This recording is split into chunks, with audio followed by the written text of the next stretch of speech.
اینجا کابل هست، پایتخت افغانستان و بزرگترین شهر این کشور که جمعیت 5 میلیون نفری از همه قومیت‌های اصلی افغانستان در آن زندگی می‌کند.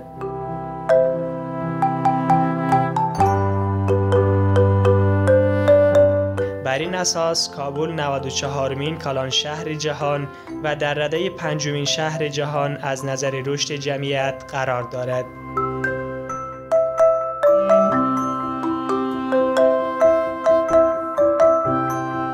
شهر زیبای کابل قدمت 3500 ساله دارد و در طول تاریخ امپراتوری‌های زیادی به خاطر موقعیت استراتژیکی این شهر با همدیگر درگیر جنگ بوده است.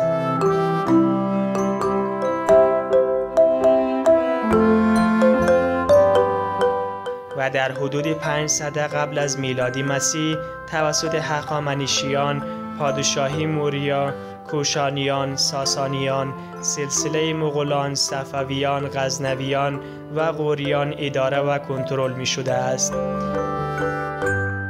و سپس از سال 1504 تا 1526 میلادی کابل به عنوان مرکز رسمی بابور سازنده امپراتوری مغولان هندوستان بود. پس از آن تا سال 1738 زیر سلطنت دهلی بود. و در سال 1747 شهر در کنترل احمدشاه درانی قرار گرفت که بسیار سریع آن را در کشور تازه تأسیس افغانستان اضافه کرد. و در سال 1776 تیمورشاه درانی کابل را به پایتخت افغانستان مبدل ساخت.